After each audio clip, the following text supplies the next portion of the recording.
My sister Carmen stole my identity to buy her dream house with a $450,000 mortgage in my name, then acted shocked when I showed up at her front door with a lawyer and the deed transfer paperwork that made her beautiful new home legally mine. The look on her face when she realized her fraud had backfired spectacularly? Absolutely priceless. I stood there on the porch I'd unknowingly been paying for, watching my own sister try to explain why she thought identity theft was an acceptable solution to her financial problems, while my attorney calmly informed her that she had 72 hours to vacate the property she'd bought with my stolen credit and forged signatures. If you've ever been betrayed by family who thought your kindness made you an easy target, if you've ever discovered that someone you trusted had been stealing from you while playing the victim, grab your coffee and get comfortable, because this story is about what happens when a professional accountant gets scammed by her own sister and decides to use every legal weapon at her disposal to get justice. I'm Elena Rodriguez, 52 years old, and I've been a certified public accountant for over 20 years. I know numbers, I know systems, and I damn sure know how to follow a paper trail when someone thinks they can outsmart me financially. My credit score was perfect, my financial records were immaculate, and my reputation was built on decades of helping clients navigate complex financial situations with integrity and precision. Carmen, my younger sister, was the opposite of everything I'd worked to become. Impulsive spending, maxed out credit cards, a history of bad financial decisions that had left her with a credit score somewhere south of embarrassing. She'd been through bankruptcy, multiple evictions, and more emergency loans from family members than anyone should ever need in a lifetime. When she got divorced from that controlling husband and needed to start over with her 2 kids, I felt genuine sympathy. Domestic violence situations are complicated, and I wanted to help her build a stable life for those children who'd been through enough trauma already. I offered emotional support, helped her create a budget, even considered co-signing for a rental apartment until she could rebuild her credit the legitimate way. What I didn't know was that while I was trying to help her learn fiscal responsibility, she was busy stealing my identity and using my good name to commit mortgage fraud on a scale that still makes my head spin. And if you believe that family members who commit crimes against you deserve the same consequences as strangers, that fraud should be prosecuted regardless of DNA, that stealing someone's financial identity is never justified by sob stories, hit that subscribe button right now. I'm about to tell you exactly how a professional accountant handles it when her own sister tries to destroy her financial life, and why you should never underestimate someone whose career involves catching financial criminals for a living. Because what happened when Carmen realized I'd figured out her scheme? Let's just say she learned that messing with someone's credit is a federal crime, and family loyalty doesn't extend to covering up felonies. Let me take you back to when Carmen and I were kids, sharing a bedroom in our parents' small house on the south side of Chicago, whispering secrets under blankets and promising we'd always look out for each other no matter what life threw our way. Carmen was only 5 years younger, but she'd always been the dreamer while I was the planner. The one who saved allowance money while she spent it on candy. The one who did homework early while she scrambled to finish assignments at the last minute. Our parents immigrated from Mexico with nothing but hope and work ethic, building a life for their daughters through double shifts at the factory and weekend jobs cleaning offices downtown. They taught us that family was everything, that we protected each other, that Rodriguez women stuck together against a world that didn't always welcome people who looked like us or spoke Spanish at home. I took those lessons seriously, working my way through college with scholarships and part-time jobs, studying accounting because I wanted the security and stability our parents had sacrificed to give us. Carmen took a different path: art school, waitressing jobs, a series of relationships with men who promised her the world and delivered disappointment instead. When Carmen married Rick at 25, I thought maybe she'd found the stability she'd never learned to create for herself. The wedding was beautiful. Carmen looked radiant, and for a few years it seemed like she'd figured out how to build the life she'd always dreamed about. They had 2 beautiful children, Sophia and Miguel, and Carmen seemed happy playing house in Rick's apartment across town. But Rick turned out to be controlling in ways that started small and escalated gradually, the way domestic abuse always does. He monitored Carmen's spending, isolated her from friends, criticized her parenting, and eventually started getting physical when his verbal intimidation stopped working effectively. It took Carmen 12 years to find the courage to leave him, and by then she had no credit in her own name, no savings, no job skills that could support her and the kids independently. I helped her through the divorce process, recommended a good attorney, provided emotional support during court dates and custody hearings that stretched on for months. Carmen was genuinely trying to rebuild her life, working 2 part-time jobs and living in a tiny rental apartment that was all she could afford with her damaged credit and inconsistent work history. "I just want to give Sophia and Miguel a real home," she'd tell me during our weekly phone calls, usually while she was walking to work or during her lunch break. "They've been through so much with Rick, and they deserve stability. I dream about having a house with a yard where they can play, where they can invite friends over without being embarrassed about where they live." Those dreams seemed realistic and healthy to me. Every good parent wants to provide security for their children, and Carmen had legitimate reasons for wanting to escape the cycle of rental apartments and financial uncertainty that had defined her adult life. I even offered to help her improve her credit score through legitimate means, to co-sign for a small starter home once she'd established more consistent income and shown she could manage monthly payments responsibly. "Thanks, Elena," she'd always say when I offered practical help, "but I need to figure this out on my own. I've depended on other people for too long, and I want to prove I can do this independently." I respected that attitude, thought it showed growth and maturity that had been missing from her earlier financial decisions. The first warning sign came during one of our regular Sunday phone calls, about 8 months after Carmen's divorce was finalized. She mentioned casually that she'd been researching mortgage options and had found some creative financing solutions that might help people with challenging credit situations get approved for home loans. Creative financing is accountant speak for probably illegal, but I tried to give her the benefit of the doubt. Maybe she'd found a legitimate first-time homebuyer program, or a nonprofit organization that helped domestic violence survivors access housing assistance. There are legal ways to get mortgage approval with less than perfect credit, though they usually require patience and documentation that many people aren't willing to provide. "Just be careful, Carmen," I told her. "If something sounds too good to be true, it probably is. There are a lot of predatory lenders out there who target people in your situation, and you don't want to end up in worse financial trouble than you're already dealing with. Don't worry, I'm being smart about this," she assured me. "I've learned my lesson about rushing into financial commitments. This time I'm doing everything by the book, getting multiple quotes, reading all the fine print. You'd be proud of how responsible I'm being with this decision." 3 months later, Carmen called with news that should have made me suspicious immediately, but instead made me genuinely happy for her. She'd been approved for a mortgage and was closing on a beautiful 4-bedroom house in Riverside, one of the nicer suburbs about 30 minutes from downtown.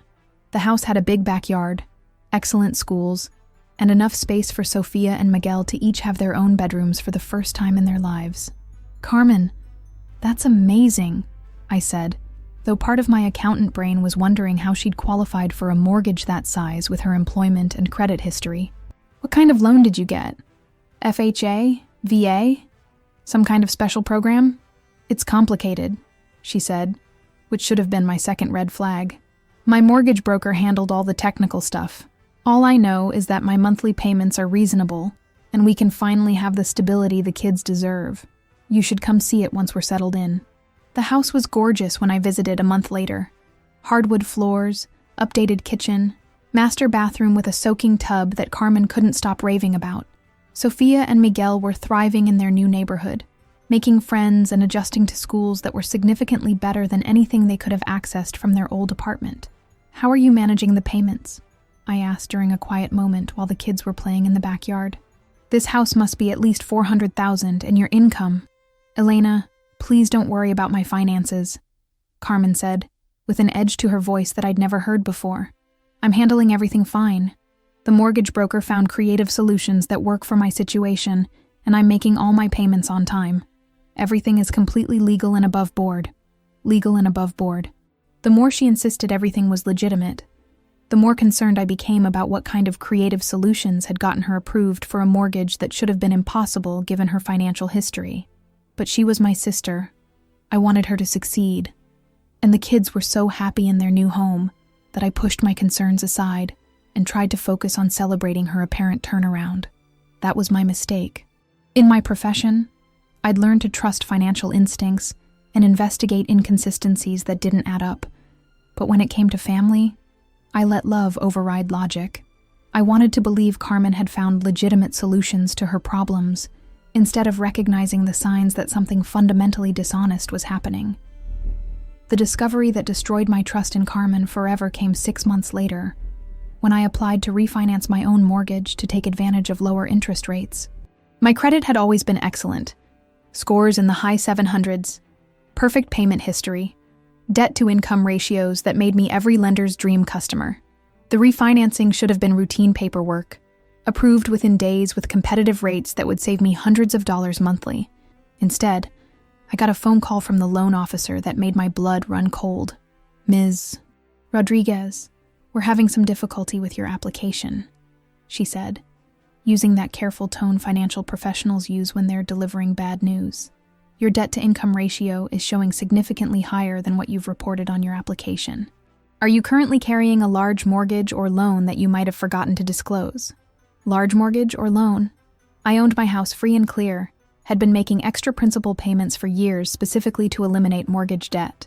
The only loans on my credit report should have been a small car payment and one credit card that I paid off completely every month. "There must be some mistake," I said, but even as the words came out of my mouth, I was already opening my laptop to check my credit reports online. "I don't have any large debts. Can you tell me what you're seeing in your system?" What she told me next felt like being punched in the stomach by someone I'd trusted completely. According to the credit reporting agencies, I was currently carrying a $450,000 mortgage on a property in Riverside, with payments that had been current for the past 6 months, but represented a massive debt obligation that made me ineligible for additional lending. Riverside, the same suburb where Carmen had miraculously bought her dream house with her destroyed credit and inconsistent income. The same house where Sophia and Miguel were thriving in their new bedrooms, where Carmen had been making reasonable monthly payments through creative financing solutions that she insisted were completely legal. I spent the rest of that day on the phone with credit reporting agencies, mortgage companies, and fraud departments, trying to understand how my name and social security number had become attached to a property I'd never seen before. Carmen bought it, a loan I'd never applied for, and monthly payments I'd never agreed to make. The paper trail was sophisticated and thorough. Someone had used my personal information to apply for the mortgage, forged my signatures on dozens of documents, and established a financial obligation that could have destroyed my credit and financial stability if I hadn't discovered it during the refinancing process. Carmen had stolen my identity with the precision of a professional criminal, using her inside knowledge of my financial situation, employment history, and personal information to commit mortgage fraud that could have sent us both to federal prison if I'd been complicit in the scheme. When I called her that evening, my hands were shaking with rage and betrayal that I'd never experienced before in my life. "Carmen, we need to talk, right now, about the house in Riverside and how you managed to buy it." The silence that followed told me everything I needed to know about her guilt and her awareness that her criminal activity had finally been discovered by the one person who had the knowledge and resources to expose what she'd done. "Elena, I can explain," she said finally, her voice small and scared in a way that would have generated sympathy if she hadn't just committed a felony using my identity. "It's not what you think. I was going to tell you, but I needed time to figure out how to fix everything without getting anyone in trouble." Fix everything. Like identity theft was some kind of accounting error that could be resolved with good intentions and creative bookkeeping instead of the federal crime it actually was. The conversation that night was the most devastating of my life, worse than any breakup or professional setback I'd ever experienced. Carmen confessed to everything, stealing my mail to get financial statements, using my personal information to create fake employment records, forging my signature on mortgage documents she'd practiced copying for weeks before submitting the fraudulent application. "I never meant for you to find out this way," she kept saying, as if the method of discovery was the problem instead of the massive federal crime she'd committed using my identity. "I was going to make all the payments myself, and then eventually I'd figure out how to get your name off the loan without anyone getting in trouble. Without anyone getting in trouble. Like mortgage fraud was some kind of paperwork mix-up that could be resolved through good intentions instead of a crime that could result in 20 years in federal prison and hundreds of thousands of dollars in fines and restitution." I hung up on her that night without making any promises about what I would do with the information I'd discovered, and I spent the next 3 days researching my legal options with the methodical precision that had made me successful as an accountant. Identity theft, mortgage fraud, forged documents. Carmen had committed multiple felonies, and the evidence was documented in detail across dozens of official records. My first call was to Michael Chen, an attorney who specialized in financial fraud cases and had handled several identity theft prosecutions that resulted in serious criminal penalties for perpetrators. "Elena, this is one of the most comprehensive fraud cases I've seen involving family members," he told me after reviewing the documentation I'd compiled. "Your sister didn't just steal your identity. She created an elaborate criminal scheme that could have destroyed your financial life permanently. What are my options?" I asked, though part of me already knew the answer from my professional experience with financial crimes. "You can file criminal charges, which will almost certainly result in federal prosecution and prison time for your sister," Michael explained. "Or you can pursue civil remedies that focus on recovering damages and protecting your financial interests. Given the sophistication of the fraud and the amount of money involved, I'd recommend both approaches simultaneously." Both approaches. Criminal prosecution to ensure Carmen faced consequences for her actions, and civil litigation to protect my financial interests and recover damages from the criminal activity she'd used to steal my identity and creditworthiness. The hardest part wasn't deciding what to do. The law was clear about the consequences Carmen deserved for committing multiple felonies using my personal information. The hardest part was accepting that my sister, the little girl who used to whisper secrets under blankets and promise we'd always protect each other, had become someone who could look me in the eye and lie about committing crimes that could have ruined my life permanently. I didn't call Carmen back for 2 weeks while Michael and I prepared the legal documentation that would hold her accountable for her choices. During those 2 weeks, she left increasingly desperate voicemails begging me to call her back, promising she could fix everything, insisting that family should protect each other from the consequences of mistakes that were really just misunderstandings blown out of proportion. Misunderstandings. Like forging someone's signature and stealing their identity was some kind of communication problem, instead of a deliberate criminal act that she'd planned and executed with sophisticated precision over several months. When I finally called her back, it was to inform her that I'd hired an attorney and would be pursuing both criminal and civil remedies for the identity theft and mortgage fraud she'd committed using my personal information. "Elena, you can't be serious," she said, her voice desperate and disbelieving. "I'm your sister. We protect each other. You can't send me to prison for trying to provide a better life for my children." But that's exactly what I was going to do, because protecting each other goes both ways. And Carmen had forfeited any claim to family loyalty the moment she decided to commit federal crimes using my identity. The legal process moved faster than Carmen had expected, partly because the evidence was so clear and comprehensive, and partly because mortgage fraud involving identity theft is a federal priority that gets serious attention from prosecutors. Within 30 days of filing the initial complaints, Michael had assembled a case that included forged documents, fraudulent loan applications, and a paper trail showing exactly how Carmen had used my stolen identity to commit multiple felonies. The criminal charges came first: wire fraud, identity theft, mortgage fraud, and conspiracy to commit financial crimes. Each charge carried potential prison time measured in years, not months, and the federal prosecutors were not interested in plea bargains that involved probation or community service for crimes this sophisticated and damaging. But the civil litigation was where Michael really demonstrated his expertise. Because Carmen had used my identity to purchase the house, and because the mortgage was fraudulently obtained using my personal information and forged signatures, the property itself could be considered proceeds of criminal activity, subject to asset forfeiture and civil recovery. "Here's what we're going to do," Michael explained during one of our strategy sessions. "We're going to argue that since your sister used your identity to purchase the house, you are the rightful legal owner of the property. The mortgage may be in your name illegally, but the house she bought with that fraudulent loan can be transferred to you as compensation for the identity theft and financial damages you've suffered. Transfer the house to me." The beautiful 4-bedroom home in Riverside, with the big backyard and updated kitchen, could become my property as restitution for the crimes Carmen had committed using my stolen identity. It was poetic justice. She'd used my name to buy her dream house, so now it would legally become my dream house instead. The day we served Carmen with the civil lawsuit and property transfer documents was one of the most satisfying moments of my professional life. I drove to Riverside with Michael and a process server, pulled into the driveway of the house I'd apparently been paying for without knowing it, and walked up to the front door where my criminal sister was about to learn that actions have consequences. Carmen answered the door looking confused and hopeful, probably expecting another tearful conversation, where I'd agree to protect her from the legal consequences of her criminal choices. Instead, she found me standing there with an attorney and legal documents that would change her life permanently. "Carmen Rodriguez," the process server said formally, "you're being served with a civil lawsuit for identity theft, mortgage fraud, and property recovery, as well as documentation of pending federal criminal charges for wire fraud and conspiracy." I watched her face cycle through emotions as she skimmed the legal documents.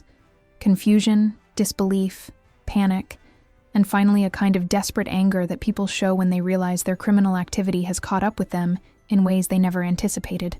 "Elena, what is this?" she asked, holding the papers like they were contaminated. "Property transfer? You're trying to take my house? The kids live here. Sophia and Miguel have finally found stability, and you're going to destroy their home because you're angry about a misunderstanding?" "This isn't a misunderstanding, Carmen," I said calmly. "This is mortgage fraud, identity theft, and multiple federal crimes. And this house was never legally yours. You bought it with my stolen identity, which means it belongs to the person whose name is actually on the mortgage. That person is me." The legal resolution was everything Michael had promised, and more satisfying than I'd imagined. Carmen pled guilty to federal charges in exchange for a reduced sentence. 3 years in federal prison plus restitution for the financial damages her crimes had caused. The house in Riverside was legally transferred to my name as part of the civil settlement, along with compensation for the credit monitoring, legal fees, and professional damages I'd suffered due to her identity theft. The hardest part wasn't winning the legal battle.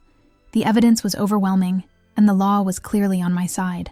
The hardest part was watching Sophia and Miguel pack their belongings when Carmen had to surrender the house she'd bought with my stolen identity. Those kids had been through enough trauma with their father's abuse and their parents' divorce, and now they were losing the stability Carmen had tried to provide through criminal means. I made a decision that Carmen probably didn't expect and definitely didn't deserve.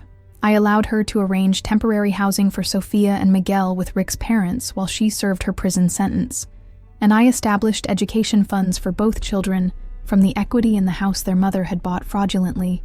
The kids didn't choose to be part of Carmen's criminal scheme, and they shouldn't suffer permanently for their mother's choices.